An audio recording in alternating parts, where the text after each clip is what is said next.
Hello all, welcome back to my channel. మనం morning లేస్తే చాలు ఏదో ఒక టిఫిన్ ఖచ్చితంగా కావాలి. అలా అని మనం చాలా వెరైటీస్ ఆఫ్ టిఫిన్స్ చేసుకుంటూ ఉంటాము. లైక్ ఊతప్పం, దోశ, పూరి, ఇడ్లీ, ఇలా రకరకాల టిఫిన్స్ మాత్రం ఖచ్చితంగా తింటాము. సో ఈరోజు మనం దోశ అండ్ పూరికి రెండు టిఫిన్స్కి బేసన్ కాంబినేషన్, కొంతమంది బేసన్ అంటారు, కొంతమంది బాంబే చట్నీ అంటారు, కొంతమంది సూన్ అని కూడా అంటారు. సో మనం ఈ దోశకి అండ్ పూరికి రెండింటికి సెట్ అయ్యే బేసన్ ఎలా చేసుకోవాలో చూద్దాం. ముందుగా కడాయిలో ఆయిల్ వేసుకొని ఆయిల్ హీట్ అయిన తర్వాత అందులో ఒక స్పూన్ ఆవాలు, ఒక స్పూన్ జీలకర్ర, పచ్చిమిర్చి, కరివేపాకు అండ్ క్యారెట్ ముక్కలు, కట్ చేసుకున్న ఆనియన్స్ అండ్ చిన్నగా కట్ చేసుకున్న ఆలు అండ్ ఇందులోకి కొద్దిగా సాల్ట్ అండ్ సరిపడా పసుపు వేసుకొని ఆయిల్లో మంచిగా ఫ్రై అవ్వనివ్వాలి.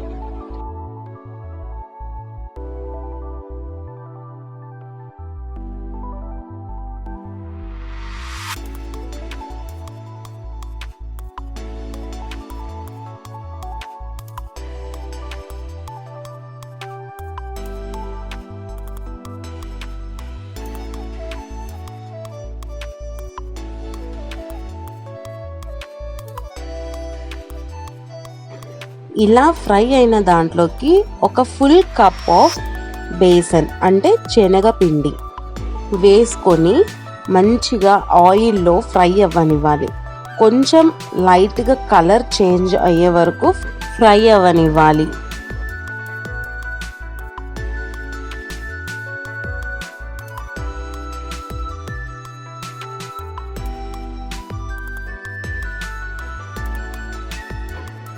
ఇలా ఆయిల్లో శనగపిండి వేగిన తర్వాత ఇందులోకి కావలసినన్ని వాటర్ని కూడా యాడ్ చేసుకొని ఉండలు లేకుండా చక్కగా కలుపుకొని మూత పెట్టేసుకోవాలి.